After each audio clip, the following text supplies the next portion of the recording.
Today we will discuss about osmotic adjustments in plants. Available amount जो है water और salt की, उसकी बेसिस पे हम प्लांट्स को 3 ग्रुप्स में डिवाइड करते हैं. Number 1 hydrophytes, number 2 xerophytes and number 3 halophytes. One by one हम इनको स्टडी कर लेते हैं. Number 1 hydrophytes. हाइड्रोफाइट्स क्या होते हैं? Hydrophytes are the plants which live completely और partially submerged in fresh water. ऐसे प्लांट्स जो फ्रेश वाटर में ग्रो करते हैं, इन प्लांट्स को हम हाइड्रोफाइट्स कहते हैं. अब ये जो प्लांट्स होते हैं, ये वाटर शॉर्टेज की प्रॉब्लम को फेस नहीं कर सकते और इनमें एक ख़ास किस्म का मैकेनिज़्म डेवलप होता है for the removal of extra water from their cells, जिसके थ्रू वो अपने बॉडी में से एक्स्ट्रा वाटर को रिमूव करते हैं. वो मैकेनिज़्म क्या है? वो उनका जो करेक्टरिस्टिक है कि दे हैव ब्रॉड लीव्स. इनमें ब्रॉड लीव्स होते हैं, चौड़े लीव्स होते हैं with large number of stomata on their upper surfaces. और इन लीव्स की जो अपर सर्फेसेस होती हैं, उस पर नंबर ऑफ स्टोमेटा बहुत ज़्यादा होते हैं, जिसकी वजह से ये जो करेक्टरिस्टिक है इनका, ये इनको हेल्प करता है to remove the extra water. अब जो कॉमन एग्जांपल है हाइड्रोफाइट्स की, वो है वाटर लिली. अब हम नेक्स्ट देख लेते हैं ज़ीरोफाइट्स. ज़ीरोफाइट्स क्या होते हैं? Xerophytes are the plants which live in dry environments. Dry environment में ग्रो करने वाले प्लांट्स को हम ज़ीरोफाइट्स कहते हैं. अब इनकी जो करेक्टरिस्टिक्स हैं वो देख लेते हैं. They possess thick waxy cuticle over their epidermis. इनके एपिडर्मिस पे एक थिक वैक्सी लेयर मौजूद होती है.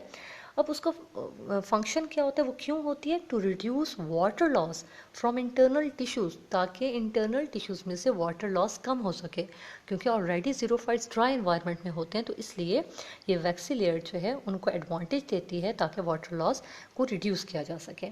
इसके अलावा they have less number of stomata. और ये जो ज़ीरोफाइट्स होते हैं, इनमें नंबर ऑफ स्टोमेटा भी कम होते हैं to reduce the rate of transpiration, जो कि रेट ऑफ ट्रांसपरेशन को कम करते हैं, रिड्यूस करते हैं. ट्रांसपरेशन क्या है? Transpiration is the removal of water molecules in the form of water vapours from the aerial parts of the plant. Plant के एरियल पार्ट्स से जो रिमूवल होता है वाटर का वेपर्स की फॉर्म में, उसको हम ट्रांसपरेशन कहते हैं. अब एक और जो कैरेक्टरिस्टिक है ज़ीरोफाइट्स का, वो है दे हैव डीप रूट्स. इन प्लांट्स के डीप रूट्स होते हैं और इनको एडवांटेज होता है, जिसकी वजह से ये एब्जॉर्ब करते हैं मैक्सिमम वाटर फ्रॉम सॉइल. और कुछ ज़ीरोफाइट्स जो होते हैं, they have special parenchymal sales.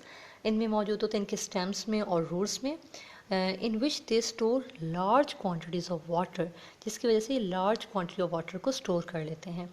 And this makes their stems और roots wet and juicy, called succulent organs.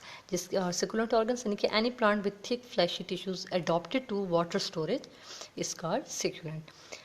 इसकी जो एग्जांपल है वो है कैक्टस. Next halophytes. हेलोफाइट्स क्या होते हैं? Halophytes live in sea water and are adapted to salty environments. अब क्योंकि सी वाटर हमें पता है उसमें सोल्यूट की कंसनट्रेशन बहुत ज़्यादा होती है, तो इसलिए सी वाटर हाइपरटोनिक होता है. Hypertonic means higher solute concentration.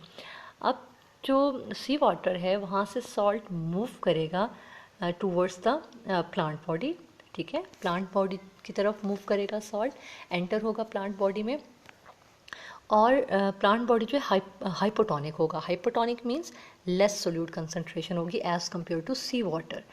लेकिन on the other hand water tends to move out of their cells into hypertonic C water. Plants के सेल में से वाटर मूव आउट करेगा सी वाटर की तरफ, क्योंकि हमें पता है कि जो वाटर की मूवमेंट होती है from hypotonic solution to hypertonic solution move करता है वाटर. तो क्योंकि प्लांट जो है वो हाइपरटोनिक है और सी वाटर हाइपरटोनिक है, तो सॉल्ट एंटर हो रहा है सी वाटर से प्लांट्स की तरफ, हाइपरटोनिक से हाइपोटोनिक की तरफ, और वाटर हाइपरटोनिक टू हाइपरटोनिक की तरफ जो है मूव कर रहा है, यानी कि प्लांट से सी वाटर की तरफ मूव कर रहा है. और अब क्या होगा कि when salts enter into the cells, plant अब एक्टिव ट्रांसपोर्ट के थ्रू जो है वो मूव करेगा सॉल्ट को, और होल्ड होगा, वो स्टोर कर देगा उसको, लार्ज अमाउंट ऑफ सॉल्ट को इन वैक्यूल. प्लांट का जो वैक्यूल है वो उस सॉल्ट को स्टोर कर लेगा. salts are not allowed to move out through the semi permeable membrane of vacuole, so जो सैप होगा वैक्यूल का remains even more hypertonic than sea water. अब क्या होगा कि अब जो वैक्यूल है प्लांट का वो ज़्यादा हाइपरटोनिक हो जाएगा as compared to sea water, तो water does not move out of the cells. अब प्लांट जो है, प्लांट की बॉडी से वाटर मूव आउट नहीं करेगा, क्योंकि हमें पता है वाटर मूव करता है हाइपरटोनिक टू हाइपरटोनिक, लेकिन अब तो प्लांट जो है वो हाइपरटोनिक हो चुका है, तो इसलिए अब water does not move out of cells. अब इसकी जो एग्जाम्पल है वो है सी ग्रासेस। अब हम देख लेते हैं होम्योस्टेसिस इन ह्यूमन, कि ह्यूमन में होम्योस्टेसिस का प्रोसेस कैसे हो रहा होता है। ह्यूमंस में 3 मेन ऑर्गन्स होते हैं for the homeostasis. Number 1 lungs, number 2 skin and number 3 kidney. Lungs एक तो रिमूव करते हैं एक्सेस कार्बन डाइऑक्साइड को and keep it in balance. Number 2 skin, Skin maintains body temperature and also remove excess water and salts। एक तो body temperature को भी skin maintain रखती है और इसके अलावा जो एक्सेस वाटर और सॉल्ट्स हैं उसको भी रिमूव करती है। Number 3 kidney, kidney filter the blood and form urine. Kidney का फंक्शन क्या है? Kidney access water, salts, urea, uric acid etcetera को फिल्टर करती है फ्रॉम द ब्लड और यूरिन फॉर्म करती है। अच्छा जी, अब जो है लंग्स को तो हम प्रीवियस चैप्टर में डिटेल से स्टडी कर चुके हैं। In the previous chapter we have learn how lungs maintain the concentration of carbon dioxide in the blood, so ये तो हो चुका। अब हम स्किन को डिस्कस करते हैं और उसके बाद इंशाल्लाह हम किडनी को स्टडी करेंगे अपने नेक्स्ट लेक्चर में।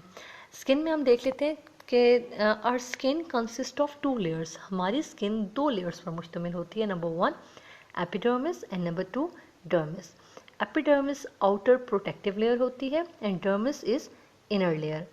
एपिडर्मिस विदाउट ब्लड वेसल्स, ठीक है, जो एपिडर्मिस है इसमें ब्लड वेसल्स नहीं होती, जबकि डर्मिस कंटेनिंग ब्लड वेसल्स भी कंटेन करती है। उसके साथ सेंसरी नर्व्स एंडिंग्स भी मौजूद होते हैं। स्वेट ग्लैंड्स जो हैं वो भी मौजूद होते हैं जो कि स्वेट प्रोड्यूस करते हैं। ऑयल ग्लैंड्स जिसको हम स्पेशियस ग्लैंड्स कहते हैं वो भी मौजूद होते हैं जो कि ऑयल प्रोड्यूस करते हैं। हेयर्स भी एंड फैट सेल्स भी। अब हम देख लेते हैं फंक्शन स्किन का। स्किन का फंक्शन क्या है? Skin perform important role in the regulation of body temperature. एक तो बॉडी टेम्परेचर को मेंटेन रखती है, ठीक है, जो थिन लेयर होती है फैट सेल्स की डर्मिस में वो इंसुलेट करती है, बॉडी को प्रोटेक्ट करती है। उसके अलावा गूस बम्प्स क्या होते हैं? Goose bumps are the contraction of small muscles attach to hairs. Contraction है स्मॉल मसल्स की जो हेयर्स के साथ अटैच होते हैं and they form goose bumps. It creates an insulating blanket of warm air, ठीक है, which can help keep you warm, जो कि आपको वार्म रखते हैं। अब ये होता है गूस बम्प्स को अगर मैं आप सिंपल बताऊँ तो when it happens the hairs on your arms legs stand up straight, the hairs also pull up a little bump of skin, the hair follicles up with them, तो इनको हम goose bump कहते हैं। और इसके अलावा गूस बम्प्स आपने notice किया होगा उस वक्त बनते हैं when you are cold, experience a strong emotional feelings such as extreme fear, sadness, joy etcetera, तो उस कंडीशन में गूस बम्प्स बनते हैं। अब फिर हम फंक्शन की तरफ आ जाते हैं स्किन के। सेकेंड फंक्शन क्या है? Provide cooling effect. एक तो स्किन जो है कूलिंग इफेक्ट प्रोवाइड करता है when sweat is produce by sweat glands. जब स्वेट ग्लैंड्स स्वेट प्रोड्यूस करते हैं और एक्सेस बॉडी हीट एस्केप हो जाती है थ्रू अवेपोरेशन, तो उसके बाद कूलिंग इफेक्ट प्रोड्यूस होता है। And number 3 remove metabolic waste. Metabolic waste जैसे कि excess water, salts, urea and uric acid are also removed in sweat.